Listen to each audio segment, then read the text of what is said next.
Good. Okay, so I'm good to go? Yes, go ahead. All right. Well, thank you very much for inviting me. We have one of your alum in our department here. Perhaps you know Rich Layton. He's a professor in the geological sciences here at Cal State Fullerton.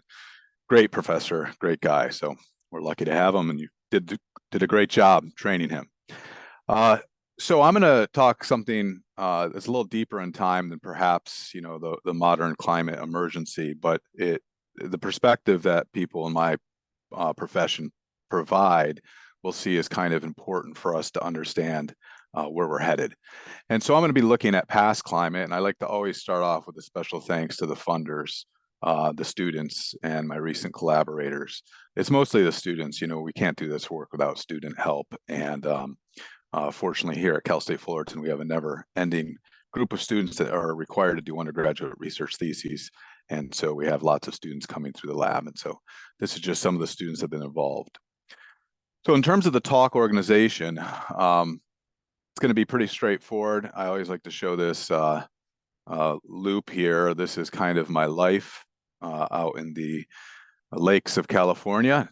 I'm from New York and grew up on the Finger Lakes, which are large glacial lakes, and here in Southern California and Northern California, a lot of the lakes look like this, not quite what you're used to. So in this case, we could actually stand on the bottom of the lake and collect the sediment from this particular lake. At this lake, we collected over 8 meters of mud, which was pretty awesome. Difficult work to do by hand. All right, so I'm going to start with the questions that motivate my study. I'm going to talk a little about what paleoclimatology is, the importance of these paleo perspectives. How do we investigate past climates, focus on lakes with 3 examples for the sake of time. And I like to note here that this is not a talk about California's future climate change, but if you have questions about that, feel free to ask. All right, so let's go ahead and get started with my major questions and motivations. California is in a constant fire threat, and over the past 50 years, the threat of fire has increased substantially. This is showing the year 2020, when 2.2 million acres of forest was burned.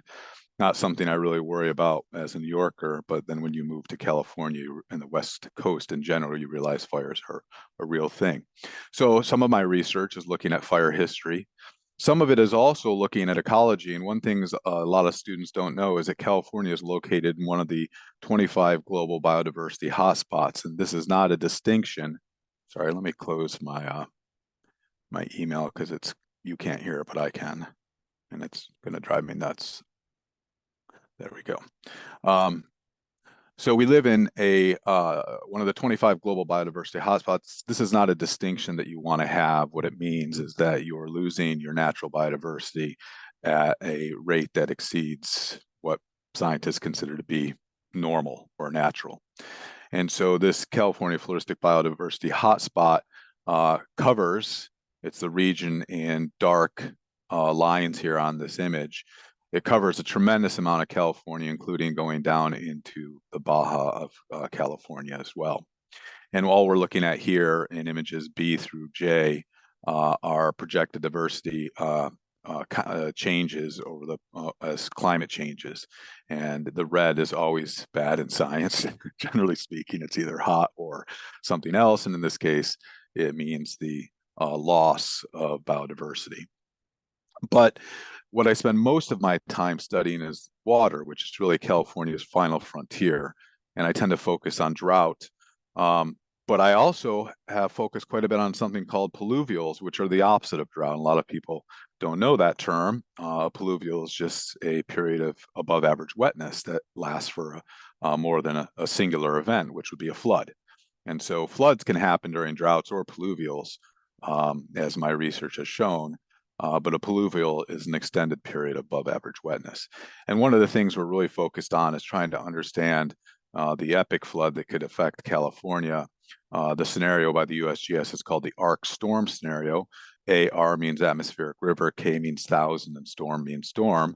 So this is the 1,000-year flood event. And what a lot of people don't also understand is that this flood scenario is actually about twice as costly to California in terms of economics than earthquakes. We tend to think of California as being earthquake risk zone, which it is, of course. But in terms of the socioeconomic impact, floods are by far our most serious threat. And if you've ever been to Southern California, you learn very quickly that we live on a gigantic floodplain, and there are flood channels everywhere and flood reservoirs everywhere in an attempt to thwart this. So if we look at the kind of droughts that we face in 2016, we were kind of at the peak conditions of drought in California. Over, let's see, 35 at that time, 38.48% of the state was in D4, which is exceptional drought. And we know that it's likely that west of the Mississippi, droughts will continue to become more severe as climate changes. In 2016, an estimated population of over 36 million people were just in California were impacted by this drought. So that's pretty severe. And should we care? Yes, we should, because California has the largest budget in the United States and #1 by gross state product. And I think we have one of the largest budgets in the entire world, I think top 5. So it's a great place to work because of job security, because if California fails, one might argue that the United States fails. So whether or not you like California, it's really important to the United States economically. And so understanding how drought and pluvials and floods, vegetation, other things change in California is really important, particularly because California is also an entirely agricultural economy.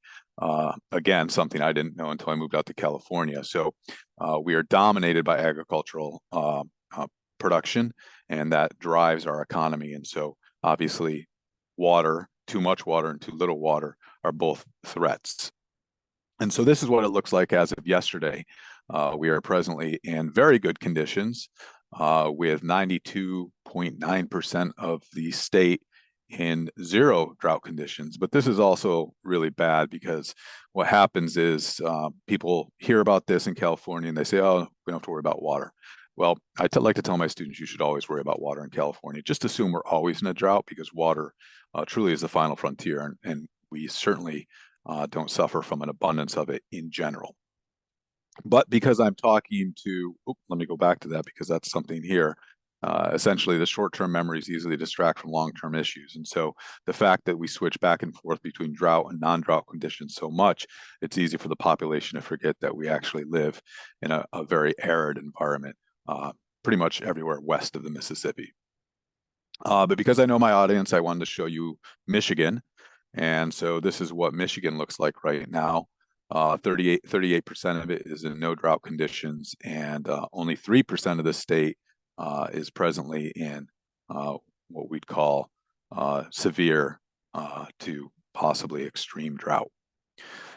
So that's all of you, and that's kind of funny for me as a East Coaster to look at this, because I know about lake effect snow and I've published papers on it. And when I see this, I say, how can it possibly be dry up there, right? There's got to be feet of snow accumulating. But droughts defined differently for different places based upon kind of what their average water would be. So let's zoom back into California here. What we're looking at here is the natural flood hazard layer from FEMA for a big chunk of California. In purple is the 100-year inundation zone. And in light purple, which is a little harder to see, is the 500-year inundation zone. And this entire Central Valley is where most of our agriculture occurs. And we know that this can fill with water at times. In fact, down here is Tulare Lake, which flooded last year, and at one point was the largest freshwater body west of the, I think west of the Rockies, until it was drained for agricultural purposes in the 18 and 1900s. So this map is also not really truthful anymore, because research shows that the 100-year flood and the 500-year flood are changing, so that throughout the 21st century, the 500-year flood is going to become more like the 100-year flood, and the 1,000-year flood like the 500-year flood, and things like this. And I don't know the exact details on that without looking at my colleagues' papers, but it's not good. In other words, our risk for floods are becoming much more severe as climate changes. If we zoom into where I'm from right now, speaking to you from Fullerton, Cal State University at Fullerton. I know you said UC Fullerton, but UC Fullerton doesn't exist. Just so you know, there's no University of California Fullerton. That mistake is very, very common. But I'm technically not at a UC. I'm at a Cal State University at Fullerton. So right here is where I'm located. And you can see that I am presently talking to you from the 100-year flood zone, and the 500-year flood zones are shown again in purple. But all of this is likely to change in terms of the colors, because we know that as climate changes in the future, the frequency of large flood-producing precipitation events will also increase. And so we live in a very high-risk area. My house sits within 20 feet of about a 40 by 25 foot flood channel. And this year already twice I've seen that flood channel nearly filled. And this, I like to show this image because it shows you how short-term memory is an issue in California. What's wrong with this picture? Well, generally speaking, you don't decide to grow trees underwater unless they're mangroves, and these are not mangroves, these are palm trees. And so this is a place I've spent a lot of my time researching, Lake Elsinore, located here in Southern California. It's the largest natural freshwater lake in Southern California, excuse me. And this is pretty typical of what you see in California, where we have short-term memory loss and we forget how quickly the hydrologic cycle changes from flood to famine, so to speak, or pluvial to drought. And right now, this is no longer there because they've now made a good decision and changed this entire part of the lake to nothing but sand and concrete, so that if it floods, nothing's lost, which is good.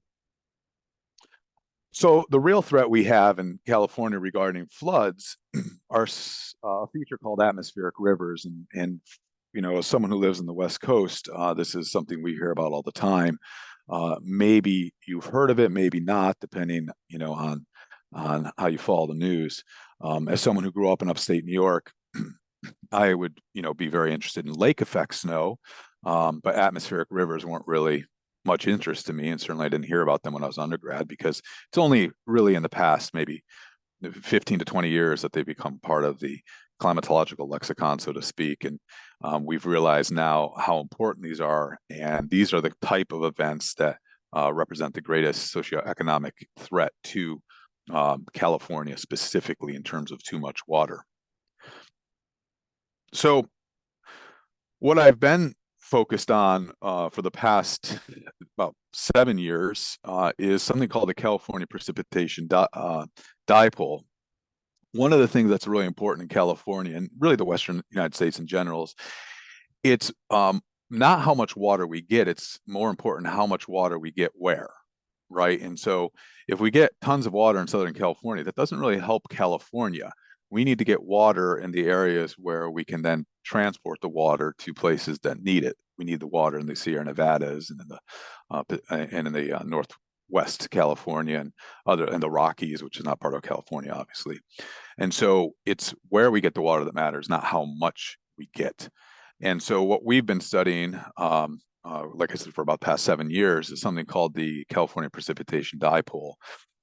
Based upon tree ring records, the average latitude of the dipole is about 40 degrees north latitude, shown by this yellow dashed line.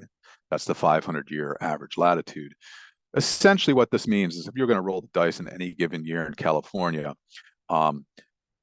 and guess what was going to happen during the winter rain season, if it was dry south of that dash yellow line, it would be wet north. And if it was dry north, it would be wet south. That's the essence of the dipole. Of course, sometimes the entire area is wet and sometimes the entire area is dry, and this dipole moves. And it's the dipole range is shown by these red arrows based upon the tree ring records, indicating that it has a large range of natural variability. And so what we've wanted to do is extend this 500-year tree ring record using lake sediments back over, tens of thousands of years, and try to understand, how has the position of this dipole changed during past periods of dryness or past periods of wetness in California, and what can that tell us about, excuse me, perhaps the future of the dipole as climate changes.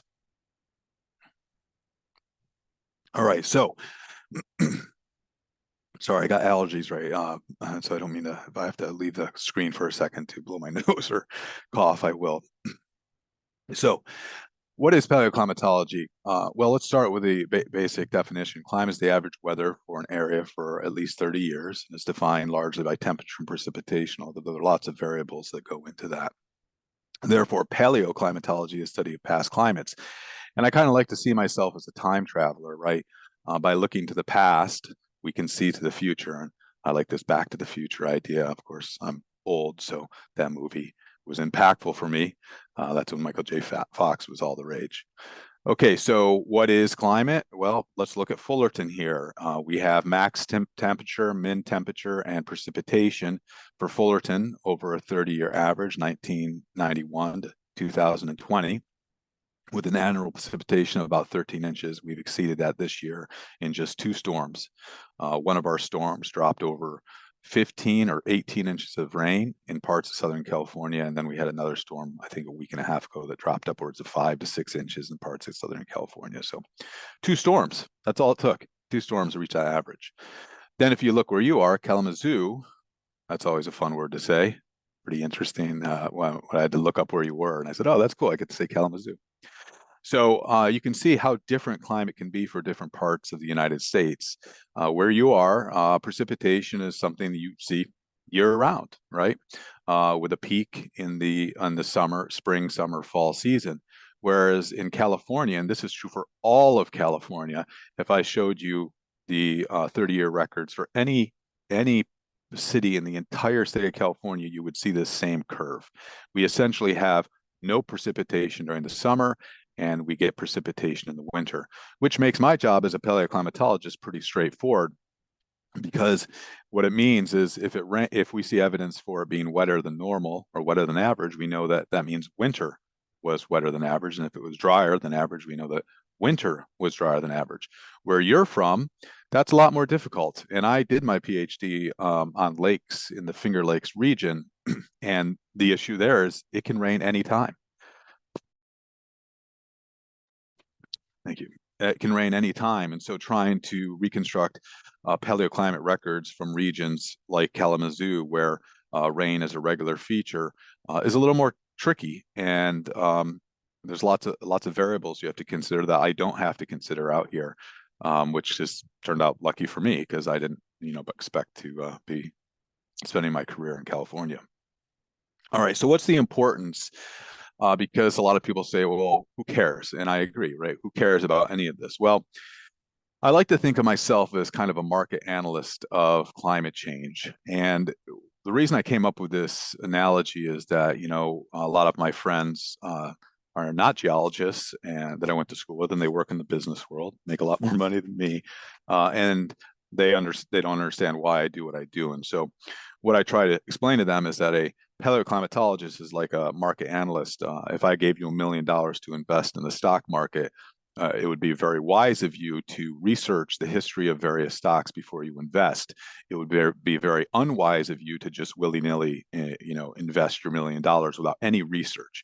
So paleoclimatology provides that deeper perspective that allows us to make good decisions and investments about the future. So before you invest in the future, you should do some research. For example, how often and why do large sustained droughts occur, and how do we prepare? And the same could be said for pluvials and floods. But here's the reality, because I do live in the world of reality, even though I've been regularly funded by various water districts in California for my research. Largely, they want me to tell them something about sedimentation rates and how rapidly, say, a reservoir is filling with sediment or something like that. But in terms of paleoclimate, the state of California has been very, very forthright with their opinion, and they'll come to a conference and they'll see what I'm doing, and the California Department of Water Resources will say, well, this is very interesting, but we want to know exactly how much it's going to rain next year, where it's going to rain, and when it's going to rain. And of course, I can't tell you that, right? No one can tell you that right now. Climate models can make predictions and projections, but we can't tell you those exact numbers. And that's maybe someday, but not right now. So the reality is that, I understand California or any state is likely not going to form policy based on my paleo perspectives, but understanding the range, the extremes, and the reasons for climate change does actually help us make better decisions. And so we have to follow the science, as we have to follow the science in so many things in this world, right? And so by following the science, we can make better decisions about the future in the same way a stockbroker would follow the data to make good decisions about investments. So this is where lakes enter the story. All right, so let's talk a little bit about lakes as an investigative tool or archive for past climate. So this is another way I spend a lot of my time. Occasionally, we do have lakes that have water, right? And when they have water, we have to set up my various boating contraptions and build platforms on them and stabilize them to, in this case, we tied them because it was a very small lake. We tied them to shore. Other times, like below, we anchor them from 4 points to stabilize it. And then we have a messenger boat. And this messenger boat is bringing things back and forth to us because our boat's stabilized, so we can't move, but they can. So if you ever core on a lake, don't forget you need a messenger boat. Many people have made that mistake, and then they get out there, they set up everything and realize they have no way to get back to shore without removing the boat, which if you're not laughing, you should be, because that really sucks. All right, so we use indicators contained in geological archives to reconstruct past climate. Geological archives include things like ice cores, marine sediments, lake sediments, tree rings, cave deposits, corals, and the list goes on and on and on and on. You can think of what I do as sort of finding a library, and the library contains in it archives, and then each archive or book contains different information. So every lake that I look at is going to contain different information that's unique to that site, but hopefully some of that information is regional too, and so we can use a series of different lakes to understand the spatial temporal features of climate change over time. So in these archives, just like in a book in a library, right? If you get a book on the Civil War, you're going to find information about the Civil War. Well, in our archives, there are indicators.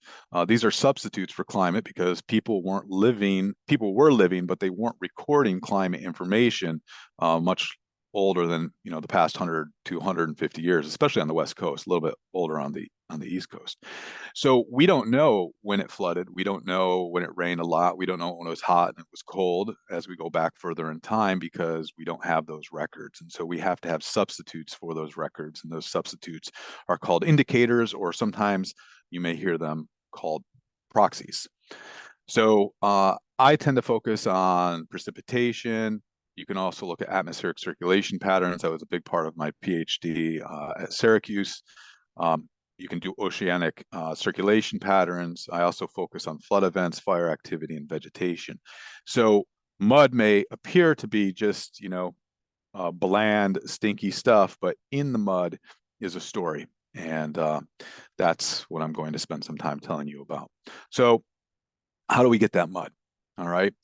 So I put together just a basic image here. What we're looking at here is an archive. So this is a lake with sediment, and I'm just trying to show that the sediment contains layers of sorts. As you know, if you're a geologist at least, the sediment accumulates in stratigraphic order, with the oldest sediment at the bottom of the basin and younger sediment at the top of the basin. And we see an example of a core taken from Zaca Lake, where you can see older at the bottom, younger at the top.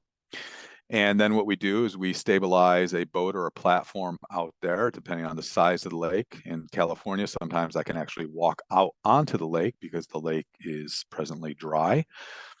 And then we pound something into the sediment, in this case, just a random sediment core.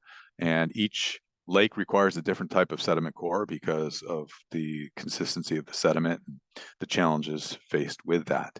So we pound that in and go as deep as we can, in usually 1 meter increments. And so when I said that in the first slide, we took 8 meters of core, that meant that we took 8 individual drives. And then we keep going back in the same hole until we can no longer push manually the sediment deeper. I also hire drilling companies to drill cores for me in environments where coring manually is not feasible, and we've done quite a bit of that in California, particularly on dry lake beds. So we have rain, we have fire, we have vegetation, and we have lots of things happening that produce material that ends up in the sediment. All right, we've got runoff indicators, we've got in situ aquatics that tell us about the limnology of the lake, perhaps. We have wind-blown indicators, weird things like leaf waxes, which we've done some work with, which is pretty cool. So there's tons of stuff in the mud itself. So let's take a little bit of a look at that mud. All right, so here's an example, almost a 15 centimeter section from Crystal Lake. There's a pencil right there for scale, as well as a meter stick right here, or part of a meter stick. Older, younger, that is 440 years based on radiocarbon dates. That's 380 years based on radiocarbon dates. And if you know anything about radiocarbon dates, you know what I'm not showing you here is the 2 sigma range. So it's really not 380 years. It's probably more like 250 to 410 years, depending on where you are on the radiocarbon calibration curve. Although it could be narrower than that. Doesn't matter for what we're talking about here. And then, maybe there's a storm layer there. I don't know that's a storm layer until I do the analyses, right? And so we have to take this mud and we sample everything at 1 centimeter contiguous intervals so that no part of the core is unsampled. And in my lab, we have equipment to do all sorts of fun, weird things with the mud that hopefully become indicators or proxies for past climate. Here's an example of a large vibrocore we took from Seal Beach, going from older to younger. One of our undergrads which was working on this. And this particular project was actually started as part of a paleo tsunami project. I was working in Thailand for a while, trying to look at the history of tsunamis there. And then we decided to take that same idea and bring it to Southern California. So we spent about 4 field seasons in the various wetlands of California, what few wetlands still exist naturally. And we took cores, and we didn't find any tsunamis, but what we did find is evidence for large earthquakes. And that turned out to be a big deal because where we collected this core is a huge naval weapons repository. So that's not good because our evidence suggests that during large earthquakes, you can have subsidence on the order of 1 meter instantaneously, which is not great if you're storing a lot of weapons there. Okay, so let's zoom into the mud and talk about some of the things we see in it. And to the naked eye, you usually don't see anything except color, right? Maybe textural changes. This particular SEM photograph, you can see on the bottom here, the scale is 30 microns. And for those of you who are not familiar with the micron scale, 1 micron is 1,000th of a millimeter. So if you take 1 millimeter, divide it into 1,000 pieces and take 30 of those pieces, that's the size of this scale right there. So very, very small. And what we're looking at here is a calcite crystal, tons of calcite crystals actually in this particular core. And these calcite crystals are made of CaCO3, which means we can analyze carbon isotopes and oxygen isotopes on that particular material, which is a very, very common proxy used in lake-based studies.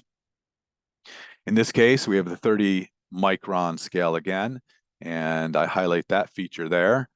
Maybe you know what it is. It's a diatom. Diatoms are plants, and they live in just about everything. If you're drinking water, there's a pretty good chance there's probably a diatom in it, hopefully not alive.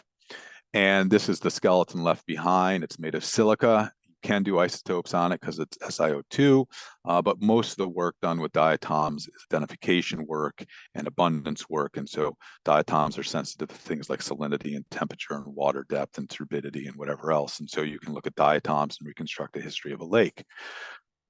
Here's an example of something that tells us about vegetation.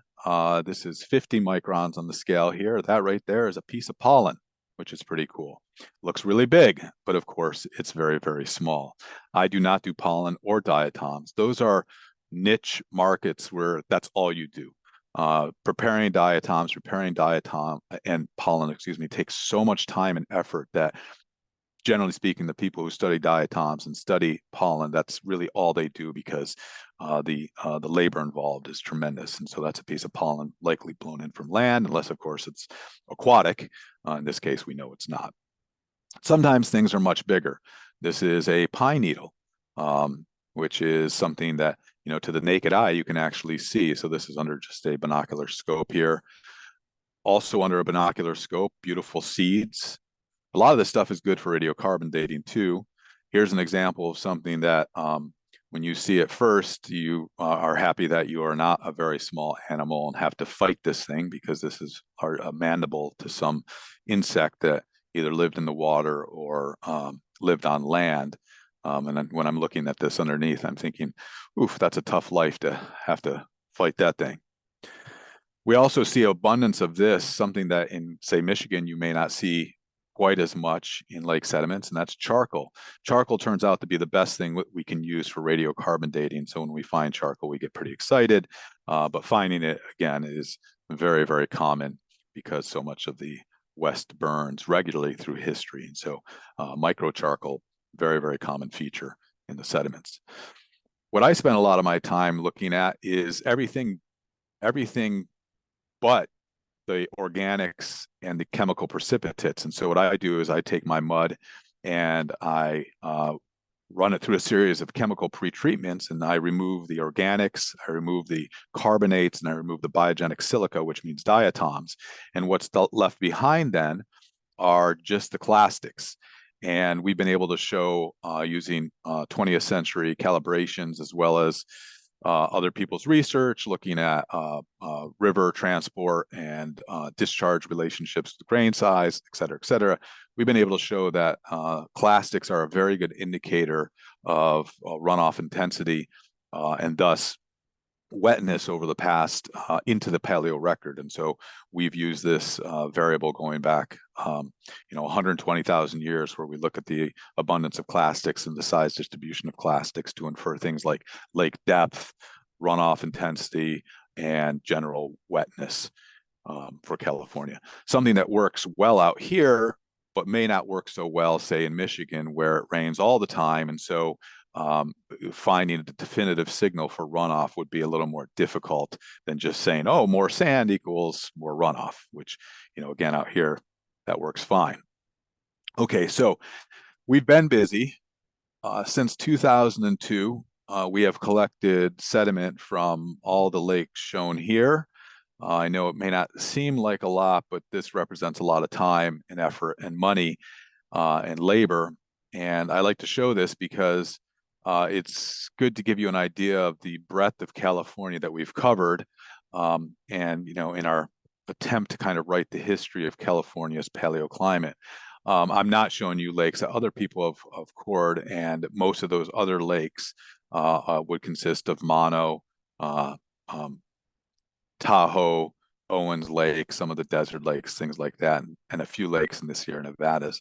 What I've tried to do is focus my career on studying lakes in areas where lakes are extremely rare and where prior research hasn't been done. And so we've been able to put together a pretty nice story with that. And today I'm going to show you 3 examples. One example will be from Zaca Lake, and 2 examples will be from Lake Elsinore, shown here. All right, so let's zoom into Lake Elsinore. Lake Elsinore is a pull-apart basin due to a fault located here, a step over in the fault, and so the Elsinore fault is moving in that direction, and then it jumps across to the other side of the lake there, and as a result, we get this pull-apart basin. What we're looking at here is the flood zones shown in dashed light blue are the 100-year inundation area, and in dark blue is the 500-year inundation area. And I'm going to show you an image. It will take a second here to load. This is a big flash flood risk area, and this is also where they've been developing the most. You can actually see the roads in here. And so where some of the greatest risk for floods in the Elsinore region occur is also where we have the most abundant building going on, which is ironic, but that's the way humans do things. And so consequently, sure enough, something bad happened on Valentine's Day 2019. We had a relatively severe flood event occur right in this big flash flood area. And I've collected a whole bunch of cores from this lake, and I'm just showing you the location of one of these cores. But this particular core here is very well placed for us to understand the history of floods in this lake basin, particularly floods that are emanating from this big flash flood risk area. The major river that flows into Lake Elsinore is actually over here where it says Railroad Canyon Road. That is the San Jacinto River. But the San Jacinto River that we would want to look at cores here in this region has been really messed up, and so we've focused most of our effort on cores from the depot center of the lake here. So I'm going to show you something we published in 2021. This is a typical data set from a lake sediment core. We've got organic matter, magnetic susceptibility, grain size, silt, clay, and sand, or percent total carbonate, CN ratios, delta C13 on bulk organics, and of course the visual stratigraphy of the core itself. Excuse me. On the y-axis, we have depth, right? And we have a radiocarbon date. We have lots of radiocarbon dates, but I'm just showing you the one at the base of this unit. And sure enough, we were able to show that unit right there is a flood event unit. It's terrestrially sourced based upon the CN ratios and the del C13 values of the bulk organics. And it has all the characteristics we'd expect of essentially a turbidite or some sort of underflow as a result of a lot of water washing into the lake and bringing with it terrestrial organic matter and terrestrial sediments and things like this. So this is a pretty thick event, a little over 10 centimeters in thickness.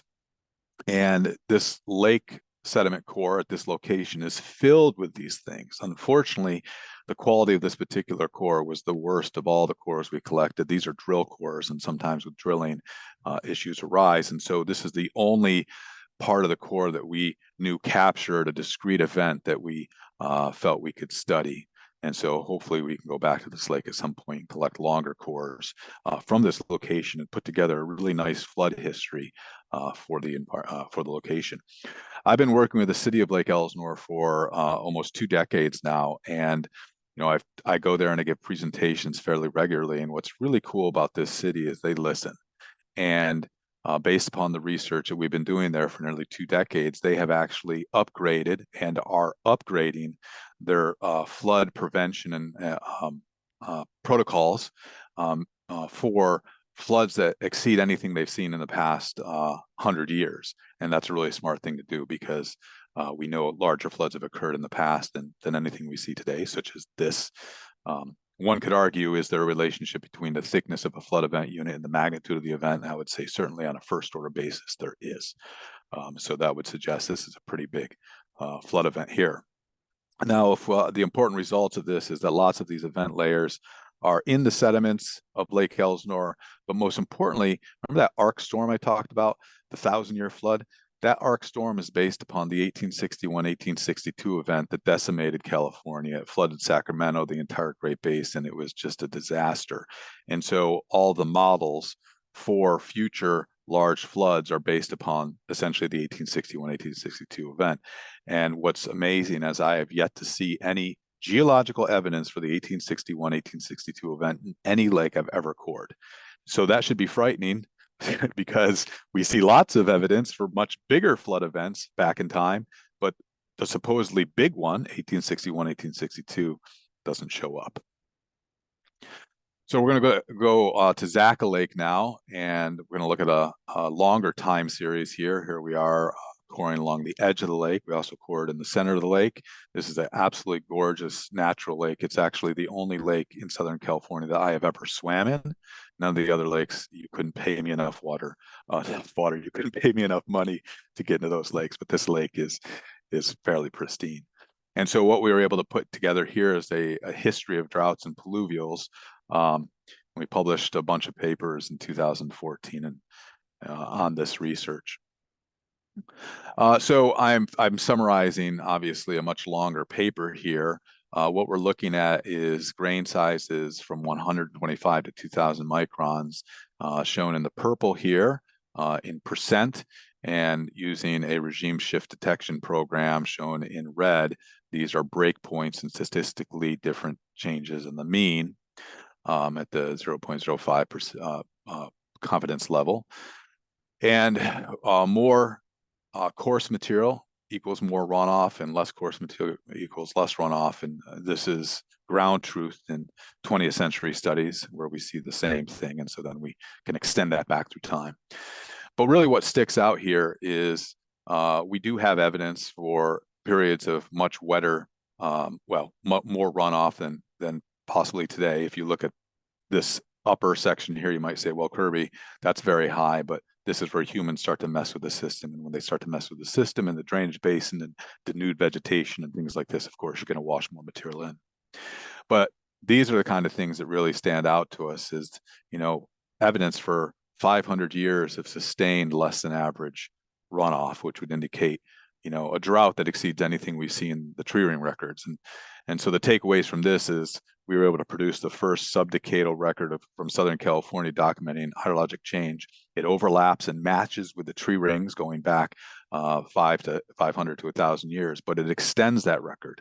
And that's really the key of lakes in the Western United States is they go back further and with not quite the same resolution, but very good resolution than, say, tree rings, which are oftentimes considered to be kind of the be-all and end-all of paleoclimate for the Western United States. We also have shown that in all the records we've developed west, there's a very strong Pacific Ocean atmospheric forcing of climate, which is not surprising, but it's interesting to see that it extends over time. So we're going to end this talk and end this with a third example from Lake Elsinore. And I'm going to point out a couple things here. In red, and all of these are different types of different types of vegetation based upon pollen counts. In black, in every case here is grain size, percent total sand. And the black line is the exact same for every single one of these graphs. The red lines change per graph. And on the x-axis, we have age in calendar years from 10,000 years ago to 33,000 years ago. And we can see that the amount of sand changes as we go from the modern Holocene into the glacial. The amount of sand increases because it's wetter in general, so we have more runoff, more coarse material being washed in the lake. The vegetation follows the sand very nicely, particularly a lot of the shifts. And the takeaways here is one of the most interesting things we found, the takeaway I want to leave you with, is that smack dab in the middle of the glacial, when we know it was wetter than today and colder than today, we get this gigantic drought. And you'll notice that there are no black data points in this drought, and that's because the sand is off the charts here. And so we were able to do a modeling exercise and determine that the lake had dropped to like 3 to 4 meters water depth, which is a very, very shallow lake during this time. In other words, the littoral zone or the shore zone migrated closer to the center of the lake because the lake surface area had decreased. So, we don't know why this happened. Why do we get these huge mega droughts in the middle of the glacial when we know that it was wetter and colder than today? And so that's one of the things we're trying to investigate still. We also see evidence for vegetation tracking climate, which is very interesting. And in fact, this research led to a paper published in Science in 2023, which was able to make an argument that there's a relationship between climate, human arrival, fire, and vegetation change, and the extinction of large mammals based upon, in this case, dated mammalian fossils from Brea tar pits, combined with our record from Lake Elsinore. And so it's nice to see that our data that we've been working on for over 2 decades is applicable to bigger questions that are not something I would normally address, such as extinction of megafauna in California. So with that, I say thank you. And I like to note, I always like to end with this is, here are my students having lunch on a 26,000-year-old beach in the middle of the Mojave Desert. And if you look around here, you don't see any water, very little vegetation, and yet 26,000 years ago, the water would have been to at least this elevation, making this lake probably well over maybe 100 meters or more deep. And so I'm presently spending a lot of my time reconstructing the history of large lakes in the Mojave Desert because it's a fascinating place to work and ask yourself, what are the climate conditions required to go from huge lakes to this? All right, so thank you for your time.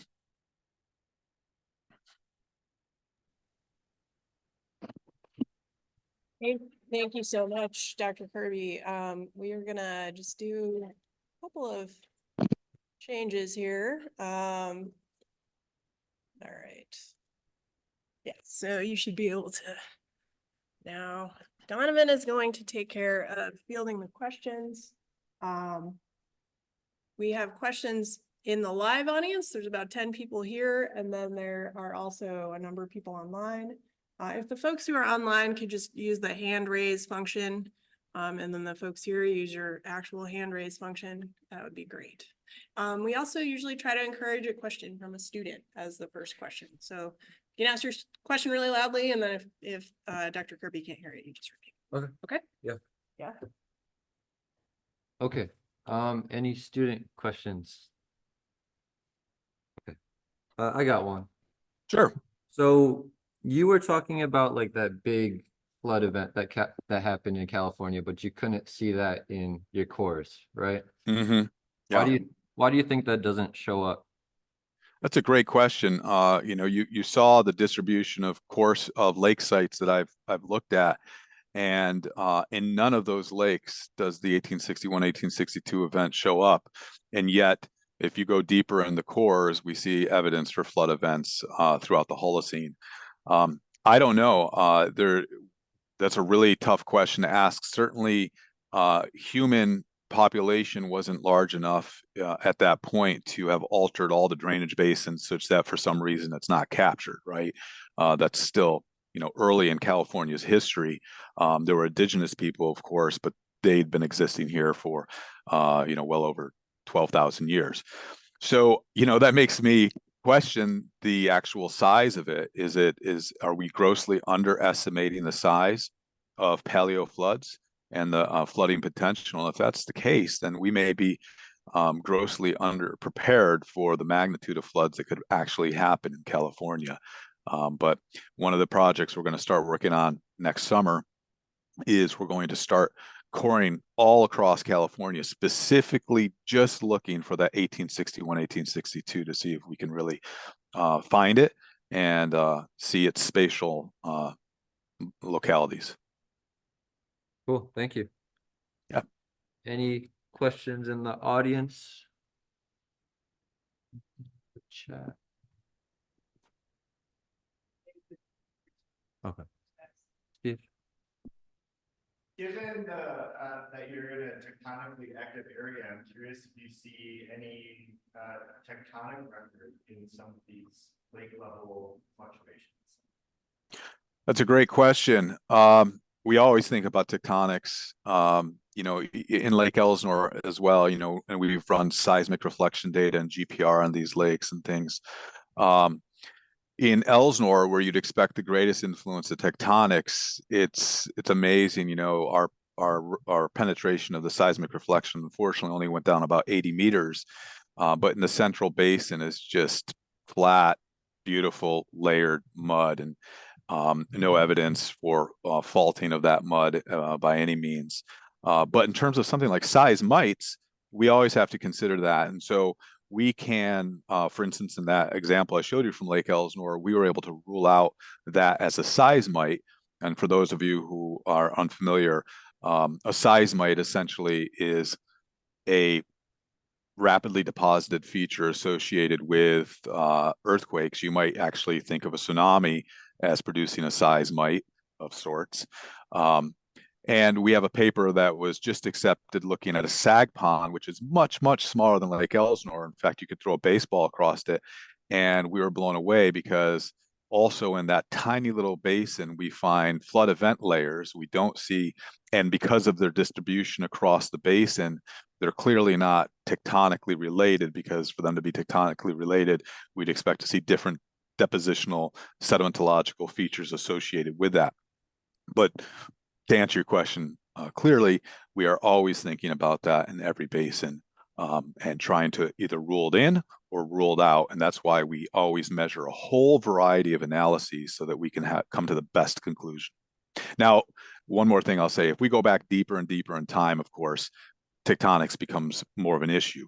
But over the past 10,000 years or 15,000 years, the time frame that I really spend most of my time studying, it's not much of an issue in these basins. Cool, thank you. Mhm. Yeah, in the back. Yeah, come on up.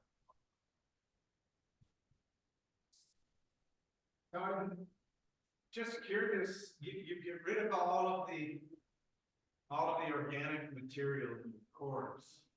From a climatological standpoint, is there any value in looking at changes in the biota that may be reflected in the organic material in the cores? That might explain, changes in plant populations or mudslides or forest fires or things like that. Yeah, so we don't get rid of all the organics. We get rid of the organics in a tiny little sample, so about the size of the top of my pinky. So if we take a core and we split it open, we take 1 cubic centimeter samples for a whole different variety of analyses. And one of those analyses, we remove the organics and the carbonates and the biogenic silica because we want to look just at the clastics, just the weathered and eroded rocky material. For other analyses, we in fact use the organics. We keep them. We look at the pollen that's organic. We look at total carbon, which is total organic carbon percents. We look at CN ratios, carbon nitrogen ratios, which is organics. We look at diatoms, which are organics, charcoal, which are organics. And so we don't, all of our samples are not removed organics, just one sample. And you're absolutely right. There's a tremendous amount of information in the organics that we do look at that addresses all those questions that you brought up. Yeah.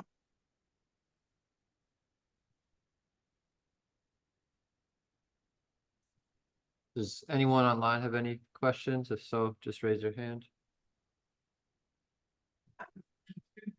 Forgive me for asking a question that's not directly related to your research. As you know, your appearance here is part of climate emergency springing to action, which is an effort on the part of some in the university community at WMU to raise consciousness about the climate issue.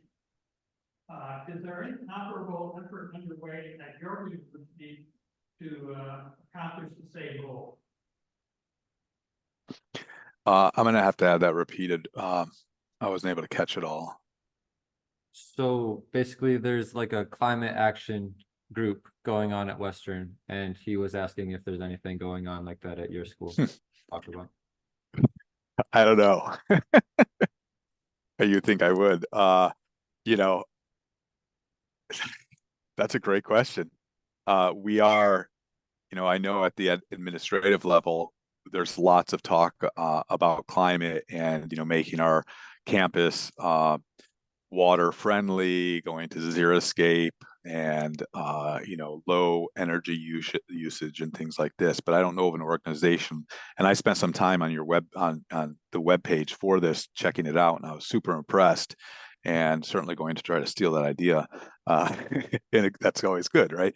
And to suggest that here. But I would have to look a little bit more to know if maybe geography has something like that. But we don't have in our department, say the geological sciences, for example, I'm really the only person studying climate of any sort. And geography has a few more people that study modern climate.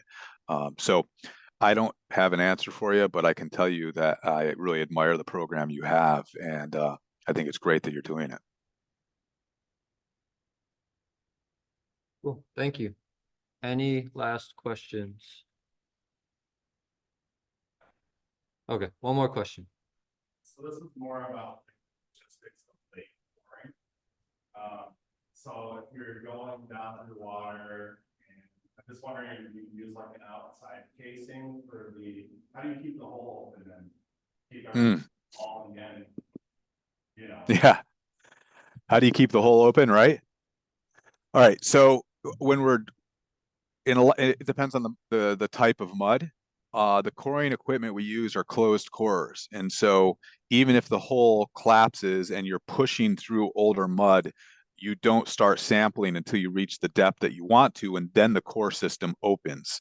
And then you're getting sediment from that interval, 2 to 3 meters, 3 to 4 meters, 4 to 5 meters.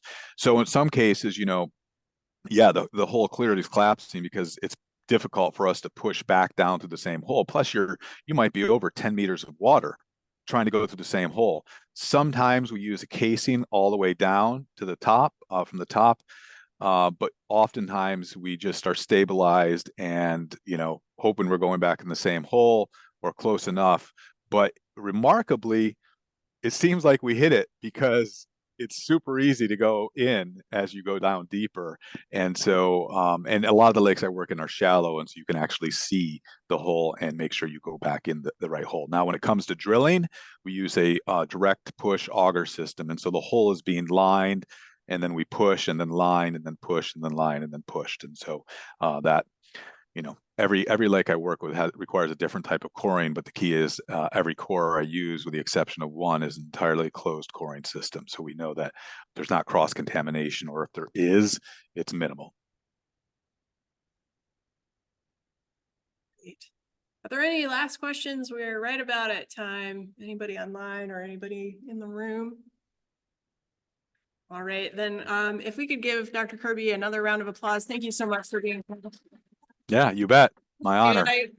Yeah, thanks so much for your talk. And I just want to remind everybody that WMU will be on spring break next week, but that doesn't mean there aren't things you can either watch on the calendar or pre-recorded events that are from previous events. We also have a couple more events this week, and then we'll pick up the week after spring break with a talk that is about politics and climate change on the 13th. So I hope to see you all there and continuing this effort, building towards the rally that's going to occur in April. So thanks so much. Thanks again, Matt. You bet. Take it easy. All right. Ta-da.